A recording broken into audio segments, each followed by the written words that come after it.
Okay. You're live. Go. Hello, friends, and welcome to another edition of Transformational Astrology. I'm Henry Seltzer, and we're going to talk, as we usually do, about the new moon at this time of year, at this time of the month when the new moon comes along. But I'm doing something a little different this time, and I think you'll have a good time, or not such a good time, but I think this will be valuable. And the reason I want to do it is because as we talk about the new moons, we've been talking quite a bit about Saturn and Pluto and how they were together at the very beginning of the year in January. I call it January 10th. And then actually they've been present more than I thought originally that they would be. Sometime in May, I realized, oh my gosh, Saturn, Pluto, well, I'm sorry, not Saturn, Pluto so much. Saturn separately from Pluto. But Pluto with Jupiter in this T-square with Eris opposite Haumea that I've been talking about, which are new planets, but I think they do have a strong effect. Certainly Eris is very powerful in charts. I'm finding that Haumea and Makemake are also quite powerful in charts. And that T-square is from Eris opposite Haumea, Haumea being around same degree, 25, 26 degrees of Libra, exactly a couple of degrees different opposite from Eris, you see. So that makes a T-square to Pluto at 24. So right there in the middle of the end of June, the middle of July, we did find that that position of Pluto with Jupiter enhancing it actually was very activated. And I noticed this before the end of June, and I was beginning to wonder what that means for COVID. And the reason I wondered that is because I really have been surprised at how strongly the Saturn-Pluto reflects the COVID situation. January 10th, when the first conjunction happened, which was enhanced by the eclipse at that time, lunar eclipse, right, almost on the same degree, a couple of degrees off, we realized that that is exactly when COVID started to blossom. COVID-19, the term was defined on January 7th in Wuhan, China, in response to the fact that they had discovered a new virus, a novel coronavirus, and they had been experimenting with it and finding, or not experimenting, but noticing that the disease was hitting people and that it was spreading, and they declared it an important new infection that had the potential for turning into a pandemic. This is way back in January, but on January 7th, which is very, very close to the date of Saturn-Pluto, January 10th. And so right there I started thinking about Saturn-Pluto as being reflective of not only our societal transformation that we are in the midst of, but also just specifically this whole COVID infection thing, so that in mid-May or mid-June, I think mid-May, and then I started to see it acted out, I began to be aware that it was coming back, that the Pluto-Jupiter was quite prominent in the new moons leading up to this new moon. And because of this T-square with Eris, which I'll show you right now so you can see the chart as well. So let's go to look at the chart. And here's today's chart. Today's chart being today being the new moon of July 20th, and the morning was the time of the new moon. And fascinating with this new moon, we have the sun and moon at 28 degrees of Cancer. We have Saturn at 28 degrees of Capricorn. So this is quite interesting. I'm not sure exactly why, there's no why to it. It turns out that the new moons move slightly backward as they go along. And it turns out that, by George, Saturn is moving slightly backward in Capricorn because of its retrograde motion. They're moving at about the same speed. And the reason for that, the successive new moons, that is to say, they're not going to be moving through the zodiac the same speed, but they occupy about the same degree as Saturn each successive new moon. If you think back to the June 20th solar eclipse, right on the solstice, which was at 0 degrees, that was at 0 degrees of Cancer, same sign actually. This is the second new moon of Cancer right now. So in 0 degrees of Cancer, Saturn was at 0 degrees of Aquarius. Now Saturn's moved back to 28. The new moon is, by degree, is a slightly different degree at 28, and that's making a perfect opposition, partile opposition to Saturn. Not only that, if we do a right click on Saturn to see the parallels, or if you look in another software, you can see the parallels. Saturn is contraparallel the Sun, contraparallel Mercury, and not only that, it's only 1/10 of a degree off from the Sun, and 2/10 of a degree off from Mercury. So this is like a hugely close triple parallel setup with Saturn. Also, the opposition is partile, that is to say the same degree. So we have a very strong presence of Saturn right now. And we'd also have to say we have a strong presence of Pluto. Pluto and Jupiter are still pretty close together. And here's the T-square. We have Eris at 24 degrees of Aries. We have Haumea at 25 degrees of Libra. And those within a couple of degrees square the Pluto position. So this is a very strong Saturn and Pluto. And we were talking, we being astrologers have been talking about the end of the year, about November. I say mid-November, I say November 15th, that will be a very powerful new moon timing also.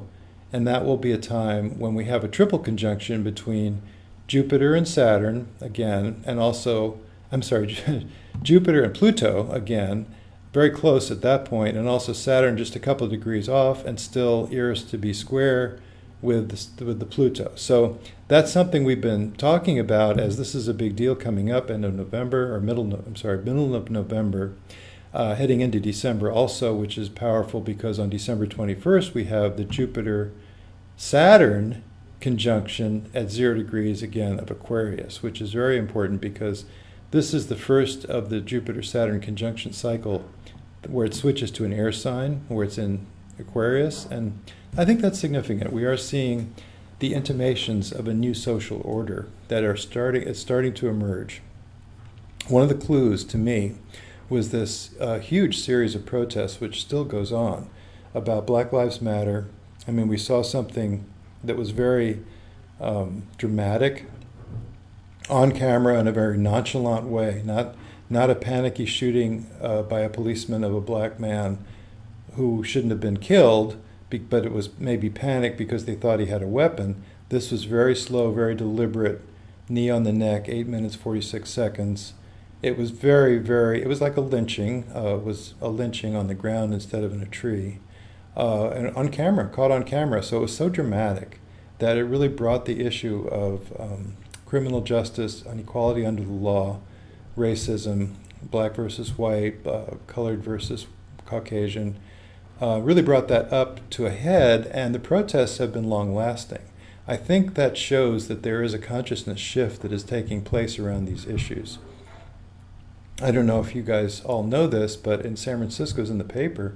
In San Francisco, they've mandated that a Black Lives Matter poster has to be prominently displayed in every police station, which is a change. So these things are being taken more seriously. We have a kind of a new beginning coming up with this Jupiter and Saturn at 0 degrees of Aquarius at the end of the year, on December 21st. So heading into that, I want to talk about this last half of the year, this last half of 2020. And rather than thinking of it as we had a terrible time in the spring and then the early summer, and then it comes back, roaring back in October, November, with November being dramatic with a triple conjunction, that's kind of the story I've been saying. But looking more closely at these new moons, I can't help but think it really is more like we're in the soup right now as we stand. And of course, what's happened, and I started to say that back in May and June, I realized, oh my God, Pluto's still very prominent. Pluto-Jupiter is still very prominent with this T-square, and Saturn is emphasized too in some of these configurations. And sure enough, my thought was perhaps COVID is coming back more than we thought it would over the summer. And sure enough, it's been, as I think everybody must know, in America at least, and some places around the world also, they've had re-eruptions even in Europe. COVID's kind of back. It's on the rampage that we never really got through the first wave. Fauci, who is the expert on all this stuff, in spite of what the administration sometimes says about him, his comment is that we're still knee-deep in the first wave, and we haven't ever gotten out of it. And now the hospitalizations are going up. We're seeing the largest ever single day of new cases in America. over 70,000, I think. I think that's right. Anyway, COVID's come back and we have to deal with it.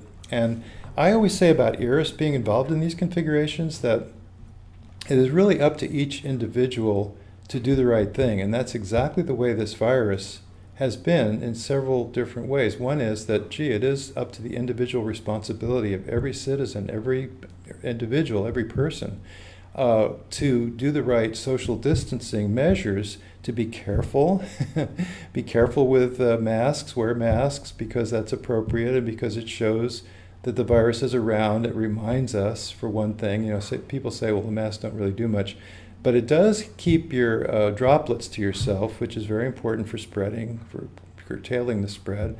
And it also, reminds you that this is a COVID situation that we're in, that we have to be careful with this spreading infection to anybody that might possibly be asymptomatic but still shedding virus. So we have to be careful. And so the masks are really, really helpful in spite of what some people say on the internet about it.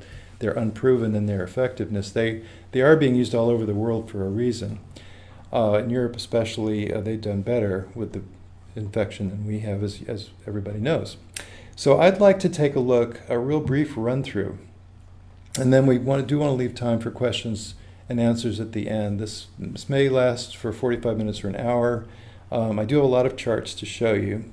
And the things that I'm going to mainly focus on with these charts, I'm not going to go into every detail of all these charts. You couldn't possibly do it, not in this amount of time. But what I can say is, let's concentrate on these 3 planets and see how they shape up toward what is, let me show you the November chart right now. So here's the November. The new moon is actually the evening of the 14th, so on the morning of the 15th, and of course it'll be the 15th in some parts of the world, like the East Coast in Europe, it'll be the 15th. This is when it's pretty close together. You can see that the separation between Pluto and Jupiter is very little. It's only like 20 minutes of a degree, a third of a degree. And meanwhile, Saturn had been backing up, and now it's just turned direct motion. So it's starting to get a little bit ahead, but it's still in I think it's less than 4 degrees ahead of the well, it's about 4 degrees ahead. So that's where these 3 lie. And then, of course, we have the opposition still between Eris at 23 degrees of Aries, and we have right now, at this point in November, when I say right now, I mean in the November timeframe, we have Haumea at 27. And the thing about Haumea being about to kind of escape from these 20s, go into 28 degrees and 29 degrees, it is still, however, in partile square with Saturn. So, and then we have, Eris, the 23 degree mark is partile square to the Jupiter, and for that matter, Pluto is only 6 minutes of a degree away from being at 23. So these are all very tight, especially when you consider that Haumea, as that part of it, is making a square, direct square, partile square to Saturn. This is pretty powerful, and this is in the aftermath of the election. Remember, the election is November 3rd, so this is a week later, more than a week later, 10 days later.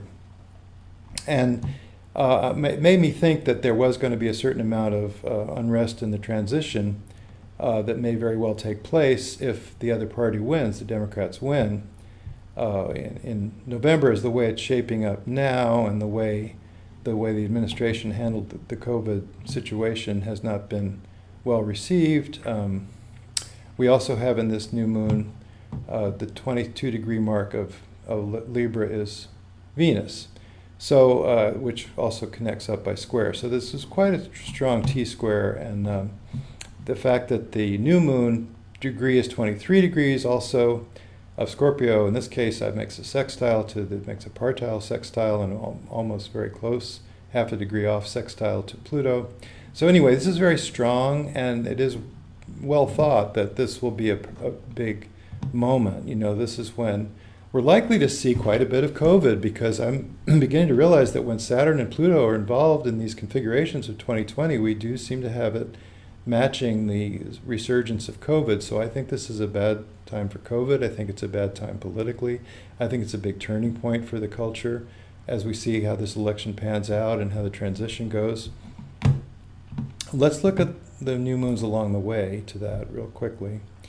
And I'm just going to give you a brief overview of these new moons, but when I started looking at the new moons for the end of the year, to look at the last half of the year, I was surprised because it's a lot more intense with Saturn-Pluto these entire 6 months than I had been thinking it was. So we're in the soup. Here's August. So the new moon of August is on the 18th, which is a Tuesday. And at this point, all three of these planets are retrograde, and they're only separated by about 3 degrees or 4 degrees, something like that. Interestingly, take a look at this new moon degree, 26 degrees, same degree as Saturn. So Saturn keeps slipping back like a couple of degrees every month, and the new moon moves backward by degree. Of course, it's in the next sign. So this is an inconjunct. This is not an opposition. This is not as strong on the Saturn. Saturn is very strong in this July 20th eclipse. I'm sorry, not eclipse, this July 20th new moon that we're just having right now today. But it does have, to me, it has an effect for the 30 days of the cycle. So for the 30 days between July 20th and August 18th, we have a very strong situation. I think COVID is going to be a very big factor in this early summer. I think decisions being made about school, we can't possibly imagine deciding that everybody has to go back to school the way some people are hoping we could. It doesn't look like that's in the cards, right? Because things are going in the wrong direction. All that planning also involves how much money is available for schools, and that's another big factor in this particular time frame is what Congress is going to do. We have the Democrats wanting to do a lot more stimulus than the Republicans are kind of initially signing up for, so we'll see how that goes. Meanwhile, we still have, again, in this August configuration, the T-square. We have Eris not only at 24 degrees of Aries still, making pretty close square to these, but the midpoint actually of Pluto and Saturn is 24. But Mars is there too, by George. So, and Mars is slowing down, going to go to retrograde in September, and it'll be at 28 degrees, so it's not very much further along. So this is a slowing Mars in conjunction, partile conjunction with Eris, pretty much still opposite, which the 26 degree mark of Libra is again perfect square to Saturn, and bolstered by the new moon degree with Mercury nearby. So this is looking like a pretty strong triple configuration here, even though they aren't so close together as they will be by the end of the year. So this is, again, powerful, indicates that the end of the summer, the beginning of September, up until the new moon of September, is another powerful time for COVID. So I think COVID is just going to be on the rampage. And really, it's up to each one of us to try to ameliorate that situation. Try to stand up for what's right, for protecting your neighbors, your relatives.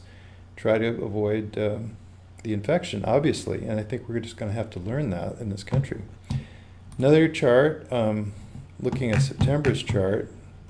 This one, September 17th. Now, again, it's funny, isn't it? The new moon is now at 25 degrees of its sign. That's time Virgo, excuse me. And once again, making a trine, a partile trine to Saturn, once again at 25 degrees. So these are all these partile aspects between the new moon and Saturn just keep right on going. And now what we have is Jupiter's gotten a little bit further back because it moves further back retrograde as well as it moves further back forward. And it will, it has turned around. You can see this is when these are starting to go direct. So there's quite a difference between Jupiter and Saturn here. I'm sorry, Jupiter and Pluto, and then Pluto and Saturn is still about 3. So this is kind of like the low point of this conjunction of 3 planets, although the powerful Mars Eris conjunction at 24 does really light up this midpoint again still. So it's not quite as intense, but it's still pretty intense. And then what we're going to see is the next thing we'll say, oh, okay, Mars is already retrograded by this time. I think it's around the 9th of September. So it's moving back towards Eris also. So anyway, pretty strong timing still. And then next one would be after September, October. That's October 16th. And this time we see Jupiter beginning to get closer and closer to Pluto. Pluto and Saturn are pretty close together. In fact, there's about a 3-degree separation between all three of these planets. That's still pretty close together, even though it's not as dramatic as at the end of the year. And we have had, meantime, in the middle between those two, around the end of September, we have had Pluto going back and conjuncting once again on its way back, conjuncting Eris. And this time, the new moon is in Libra. And this time, it's not a perfect fit to the Saturn degree. Well, Saturn is no longer retrograding, so Saturn is now turned around going direct. But it's still the 23-degree mark, as you can see. It's right in between Saturn and Pluto. Haumea is not quite as involved. By the way, I should mention briefly, maybe this is a good time to do so, what does it mean to have Eris opposite Haumea in the T-square with its Pluto? And Haumea really represents nature. It represents nature, but in a very profound way, because nature is a very profound thing. It's a profound part of our human experience. And what I'm beginning to realize is that with Haumea representing nature and natural law and the fecundity of nature, that nature just is always evolving, always new forms. David Bowie's a good example. He was not a nature boy per se, but he was always creating new forms as he went. He has a strong Haumea in his chart. So does Joseph Campbell, who said that myth, which was his study, which he's famous for being mythologist par excellence of the 20th century, he was saying that myth connects us to nature. That was his comment. That was his. So really, nature is a fundamental part of what he's up to. I feel like the best way to think of it in this configuration is just thinking of natural law. In other words, Eris is saying, find out what your bottom line is. Find out what your deepest values are. Act upon those, only upon those. And then you're doing what you can do to be yourself, to be your most authentic version of yourself, and to put things forward in a way that you believe they should go. And then the corollary to that is Haumea opposite is saying, yes, but in accordance with natural law. It's not just you decide that murdering everybody is the best idea, and so you're going to go for that. That's not the solution. So, or whatever other activity that might be not in the best interest of humanity at large, not in the best interest of the societal shift that we would like to see happening. So that's how I feel Haumea filters into this, and you can see it's also conjunct the new moon. So they continue to be powerful, even in this configuration where there's just a little more wiggle room, a few degrees different, but they're still in this powerful T-square. And then that leads us to the next one, which we looked at already, which is November. November, as I say, is one of the maybe key charts, key new moons. The middle of the month of November, I think, is going to be very intense on a lot of levels. Political level, because the transition may not go smoothly. Just today, it was mentioned in the papers, I think it was over the weekend, Donald Trump was asked in an interview on Fox News if he would abide by the results of the election. He said he hadn't decided on that. And then we wonder what that's going to be like if he does, as it looks like it's going to happen, lose the election. Once again, I've mentioned this already, that you have the Sun and Moon at 23, you have Pluto at almost 23, Jupiter at 23, you have Eris at 23 degrees opposite, roughly opposite, I should say, Haumea, making this T-square still very active, very powerful timing. And let's look at December. Just to fill out the list, here's the new moon of December. And then once again, now at this point, there's only one sign between them, so it's not quite as strong the way the new moon connects. But again, 23 degrees, Jupiter's at 23 degrees, Eris is at 23 degrees, and Haumea is not quite so much of a factor, at least by the 2-degree orb that we like to use for transits, moving effects like that, rather than natal. And I will say also that Saturn is moving away from this tight connection that it had to Pluto. It's starting, as you can see, to move into Aquarius, where on the 21st, a week later, on the 21st, it will be arriving at 0 degrees of Aquarius, along with Jupiter, which catches up to it at 0 degrees of Aquarius. So that's a very important chart, which I don't show, which is this winter solstice chart. And still, though, remember that Pluto is at 23 degrees, and that will be the perfect square with a partile square with Eris still at that time. Just to round things out, I'm going to show a couple more charts. The chart for January is right here. That's the 12th of January.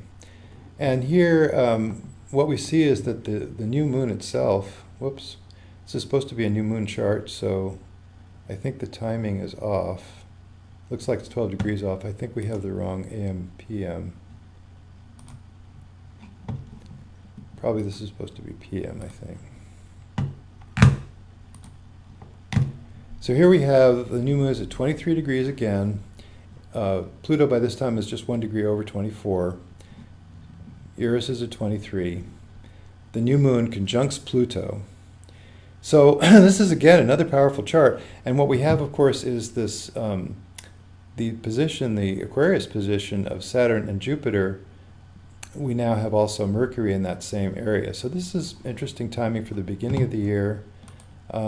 Just for fun, I threw in the inauguration date chart, which has, okay, that's, to me it's interesting that that's when the sun comes to that conjunction point of 0 degrees, which was at the solstice where Jupiter and Saturn were, and we have a little bit of a lineup in Aquarius at that time. And I don't want to spend too much time on these charts. By the way, the election day chart is also in this list of charts.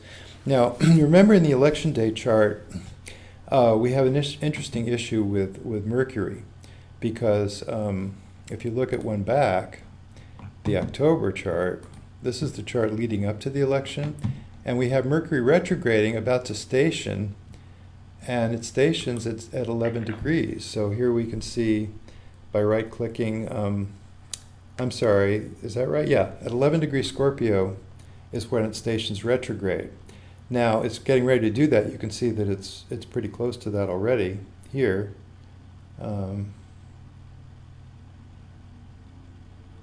Well, it gets to 40 minutes, so yeah, so it's a little bit, about half a degree away. But the thing is, when does it station? It stations on the 3rd of November. Oh, it's retrograde stationing to direct motion. Is that what I said? I may have misspoken here. But in any case, it's right opposite to Uranus. So on election day, after the polls open, before the polls close, Mercury stations to direct motion. And we had that same situation in one other election recently, which was the election of 2000. And there was a famous prediction made by an astrologer who got quite a bit of publicity at the time for it, saying we won't know the results of this election for several weeks. And that was the same situation with Mercury not stationing to direct motion until during the day on election day. That was the election of 2000. So I think it may be fair to say we don't really know how this is going to turn out, how it's going to come out. It may be quite close. It may be that the results have to be retabulated for some reason. But it looks like there could be some timing between. Oh, I'm sorry. This is just showing when it's going to happen. I moved away from the chart for election day. Here's the chart for election day. So here you can see by that time. Oh, this is when it turns direct. That was when it turned retrograde. This is when it turns direct. So anyway, it's interesting also that it turns direct right next to Haumea, and that's when Saturn is at 26. So Saturn is at the it's going to be a square to the midpoint of Mercury and Haumea, just as Mercury turns direct on election day. So I think it's quite interesting. What I'm trying to say about this election day chart is that we may not know the results right away because of the change of direction of Mercury, similar to what happened in 2000. This is when it turns direct. And then still we have Eris squaring that position. So I think that's enough for now. And I think we might have questions. Let's see if we do. And I'll bring up the chart for the current chart for today, if I can find it in the midst of all these charts. So, Leslie, I wondered, do we have any questions that came up? Yes, we do. Oh, okay. What do we got? The first question asking, with all of these new moons squared Saturn in Capricorn, could you please comment on the possible energy of authoritarianism, more of what we're seeing with federal Homeland Security agents in Portland, the U.S. Executive Office, etc.? Thank you. Very good question. All right. Well, one thing I've been focusing on the idea that Saturn and Pluto has a lot to do with COVID, and I've also been focusing on the political uncertainty of these times, when we are seeing a struggle, a very polarizing struggle between the Democrats and the Republicans, and how that election is going to go, and what the results are going to be if the Democrats win, whether the election will be validated or it will not be validated. But there's another very important point, which is Saturn-Pluto. If you look at Rick Tarnas's book called Cosmos and Psyche, which I recommend, really fantastic book, really lays out the principles of some of these outer planet archetypes and the way they combine. And he has a way of talking about a whole period of time which Saturn-Pluto is involved in from a couple of years back. And what he's saying about Saturn-Pluto, one of the things, is that it represents a conservative empowerment. You can look at it as Saturn acting on Pluto, which is to say that there's an energy that is very stark, that has to do with transformation. You could say structural transformation of the society. But you can look at Pluto acting on Saturn and saying it's empowering the conservative way of looking at things is represented by Saturn: limitation, conservative attitudes. And certainly we've seen conservative empowerment. We did see a Saturn-Pluto conjunction in 1981, which is the Reagan years. We saw the Saturn-Pluto opposition at 9/11, which was another conservative empowerment, as it turned out, because there was quite a bit of reaction to the 9/11 situation that created the Patriot Act and some other things that were more limiting to TSA. You couldn't get on an airplane with your shoes on anymore and stuff like that. I mean, without taking your shoes off. So, yes, I think so. And I think we may even be seeing that right now, that there's a certain very strong tendency in the current president for that authoritarian action. I remember there was the famous Lafayette Park incident, which was right after Memorial Day, which is when the situation with George Floyd happened. And then also that peaceful protest that was broken up with tear gas and military presence. And the military was accompanying the president as he strode across the now cleared Lafayette Park so that he could stand in front of a church and wave a Bible as a photo op for he was going to bring back law and order, supposedly. So that's been an authoritarian impulse. Now that doesn't mean that we see the victory of authoritarian impulse, because what we also have going is, to some extent, an empowerment also of Neptune and of Uranus. And these are different energies, obviously, that have to do with more openness, more rebelliousness, and we've seen that quite a bit. It is interesting to me that Uranus is involved with Pluto in this election. It was involved with Uranus in the past election. The conjunction was during the summer of 2016 when that election campaign was underway. So that was kind of a rebellion, which was even represented by Trump, who said it's time to do things differently in Washington. We have to take a different approach. And people voted for him, I think, a lot of times because they wanted to see things change. And then we had Bernie, of course, too, which was very much about Uranus and Eris in combination. Now we have Pluto and Eris in combination. And I would say that it does make a difference, and there's a lot of darkness involved in the situation, but there's also the chance to show up, the chance to make a difference, the chance to see transformation take place.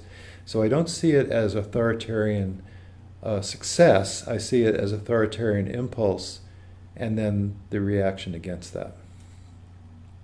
But that's a very good question. It's something I probably should have mentioned in connection with Saturn and Pluto, the concept of authoritarian empowerment. We got any more?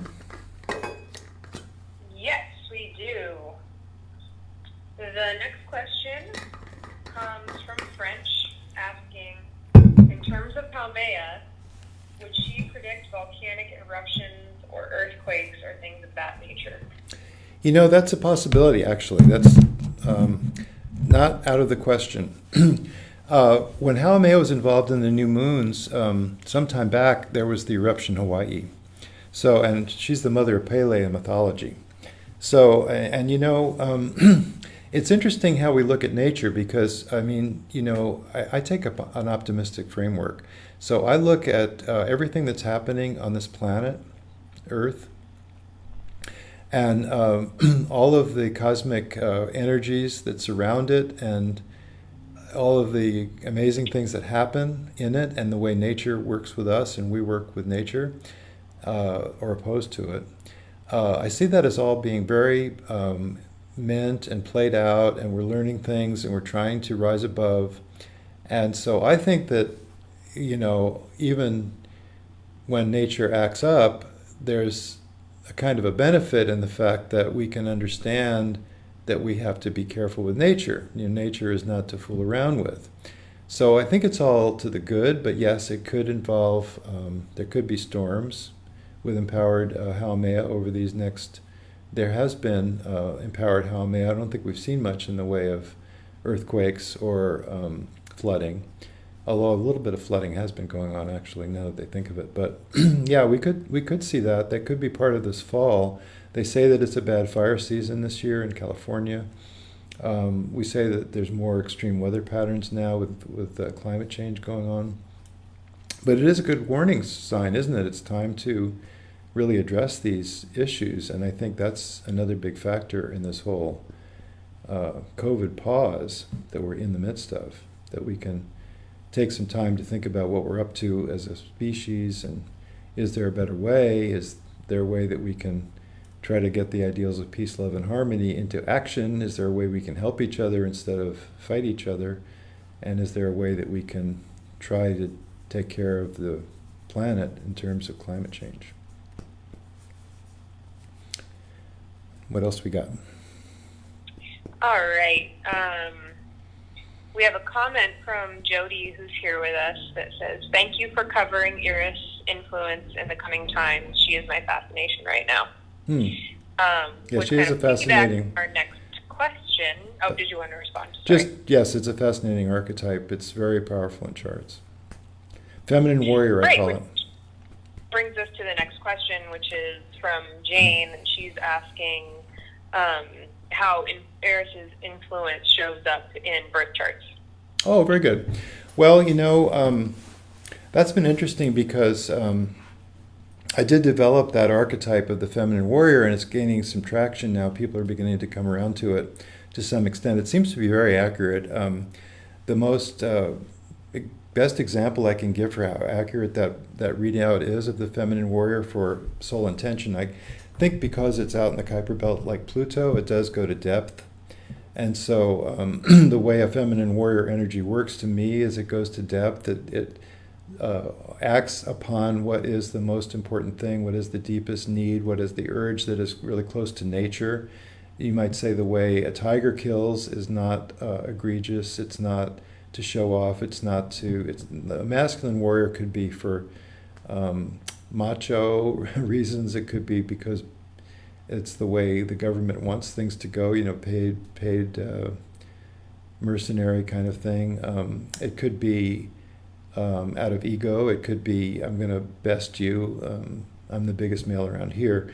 But, the feminine warrior is a little different. I think of it as the same way a tiger might kill a deer. And we don't say, oh, that was a nasty thing that tiger did. We say that's part of nature and the tiger's feeding its young. So I think of that as a violent action for just cause and for a reason, for a deep reason. And example is the women's movement. I couldn't find any feminine leader in the past 200 years that didn't have strong Eris. Also paradigm shifters that bring up a thing that goes against society. It's like, that isn't what we thought it was, but there's new ideas that come along. Jung was an example of that. So was Einstein. Einstein had a partile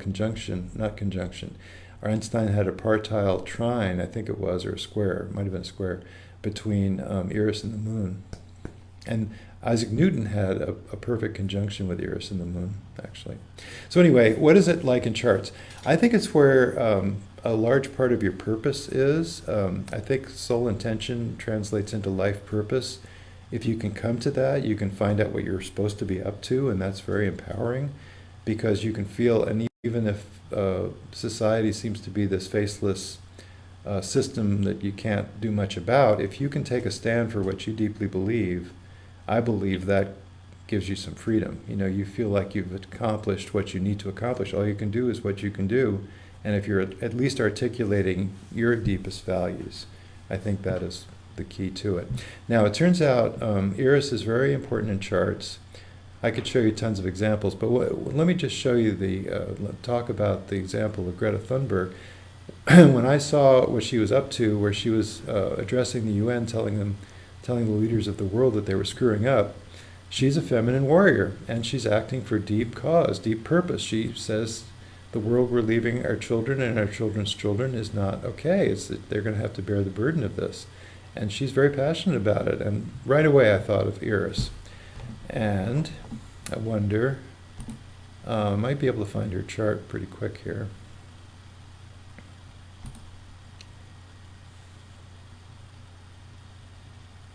This is kind of worth taking a minute to do because it is pretty dramatic.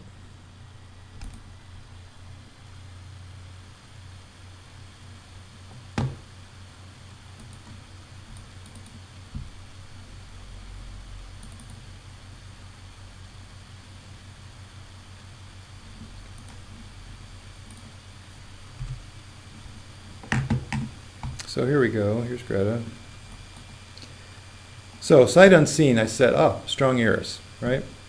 I could just, I know the archetype that well enough to say that.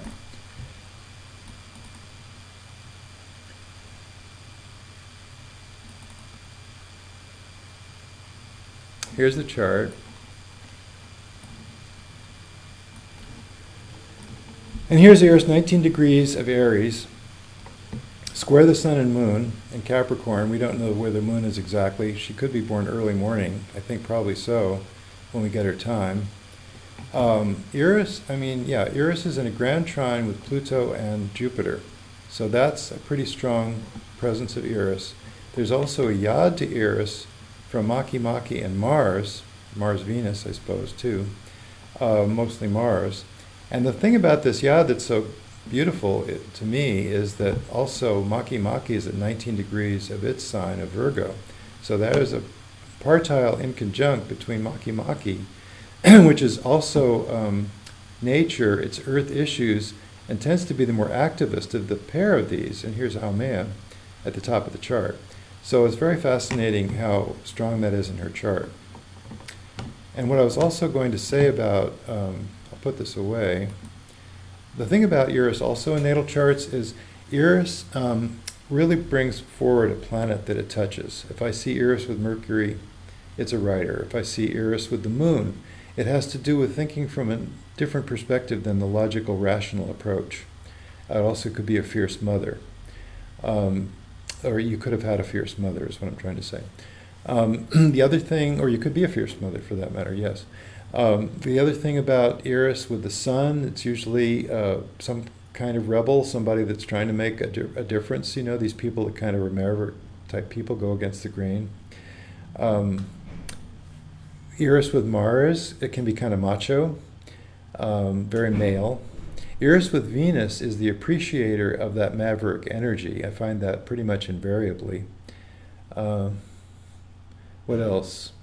Just in general, Eris represents taking your power, and the house that it's in is very important, just by virtue of the fact that Eris is in that house.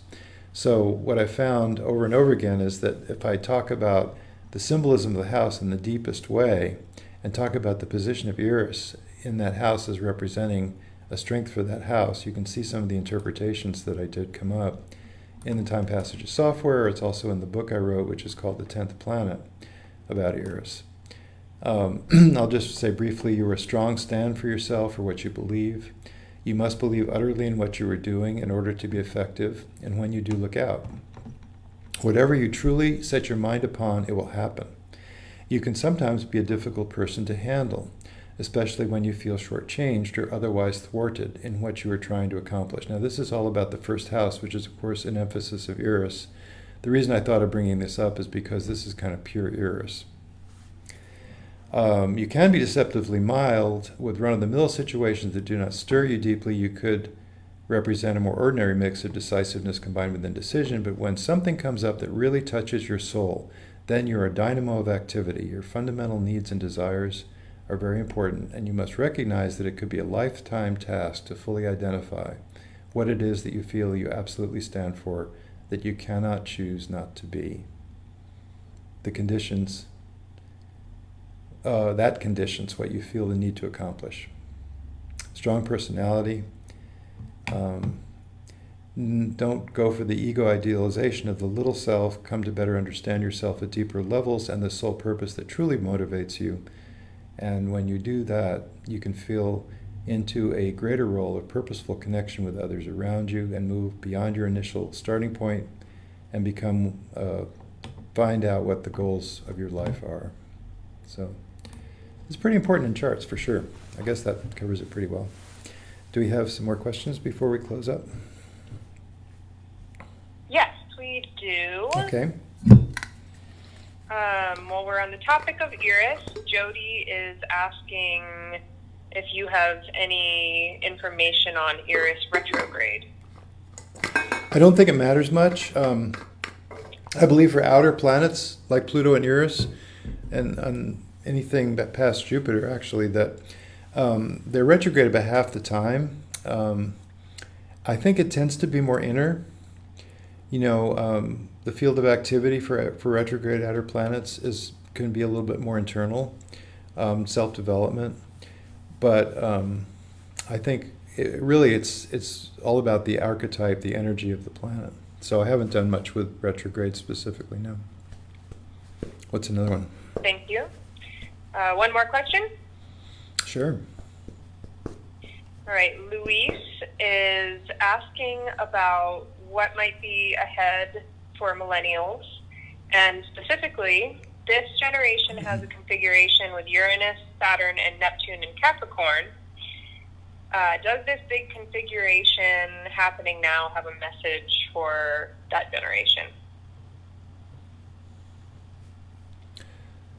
Well, I guess I know from '89 onwards. I don't know if that's millennials. There is this sort of indigo children situation, which is a very strong component in Capricorn of Neptune and Uranus, and I guess that's what you're talking about. And I think it's very powerful.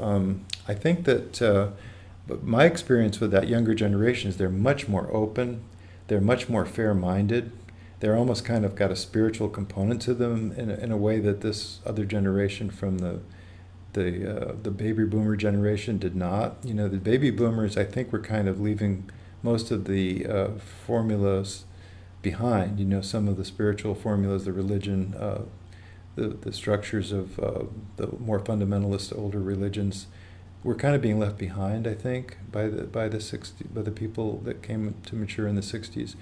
And then I think now we're coming back to it in a new way. I think we're finding that there is a way to have a kind of a universal spirituality that may not be so specific. It may not be my way is the only way. It might be there's other ways too, but there is a spiritual component to this life.